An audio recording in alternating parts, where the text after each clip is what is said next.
Joining me now is Ioannis Gitas. He's a professor at the Laboratory of Forest Management and Remote Sensing of Aristotle University in Thessaloniki, Greece. Thank you very much for your time.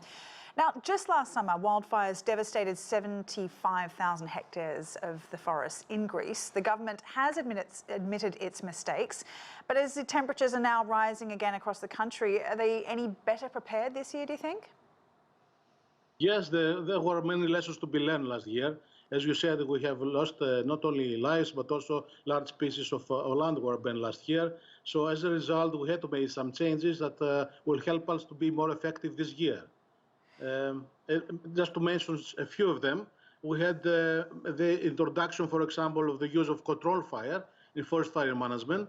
We had the re-establishment of the General Forest Service, a Central Forest Service, which was in the last 20 years ago, Forest Service was split into regional governments, so regional governments were in charge. But since last year, again, we have a Central Forest Service, in order to be less bureaucratic and be more effective in the forest fire suppression. Also, there's a special corps that was established this year.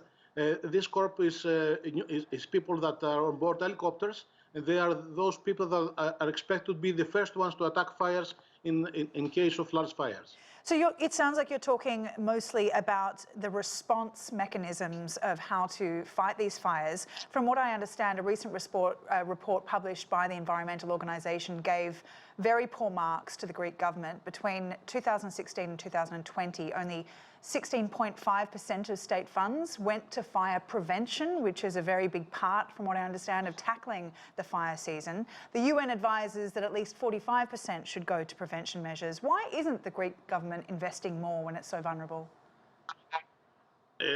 There's many reasons, actually. Politicians have to be ready to understand that they have to spend money for something that probably the citizen will never see the result of the money you spend. That's the main reason, really, that politicians are not prepared to spend money for pre-fire management.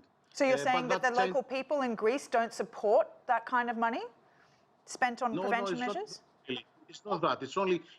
What I'm saying is that if you give some money in order to build a new road or something, the effects of the money you spent are immediate. And the citizens understand that the money is spent for a good reason. Or, for example, if you're going to build a new small hospital in a remote area in Greece, the results are immediate and also visible. If you spend the money on pre-fire planning, then maybe the fires will never happen this year or this summer. So the results of this money was spent are not visible to the citizen. I guess this is a common issue when it comes to environmental strategy. A recent study also revealed unprecedented conditions in Europe, particularly for Mediterranean countries. It does make a direct link to rising temperatures. How much do you think that we can link these fires to climate change? And how do you spread awareness around that? A lot. My opinion is a lot. I remember when I was young and I was a student at the university, that was in the 80s, we had the first heat wave in June. That was the first heat wave for the last 20 years. So the heat waves in June were happening every 15 to 20 years. During the last 8 years, we have we came up with every other year we face early heat waves. Heat waves that happen in June. And this is only one example of how climate change affects really the fire season, not only in Greece, but in general the Mediterranean. So with temperatures expected to rise, you believe it's about climate change.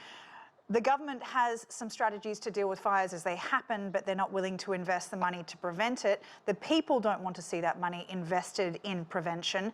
How then is Greece going to manage the fire season moving forward as temperatures keep increasing and the country becomes more vulnerable? As I said before, there is a tendency now for the government to spend more money in the pre-fire planning, more than before. And that was really a result of, unfortunately, the unprecedented situation we faced last year. But, it takes time. It takes time, so, the people's minds don't change from one day to the other. In any case, I think we're much more prepared than last year. But as you know, globally, large fires are difficult to stop. And that is not only a problem that happens in Greece, it happens in other Mediterranean countries, it happens also in the US. It happens in all these areas in which the climate is related, the climate and the climate change, of course, is related to the forest fire events. All right, really appreciate your time there, Ioannis. Thanks very much. Ioannis Gitas.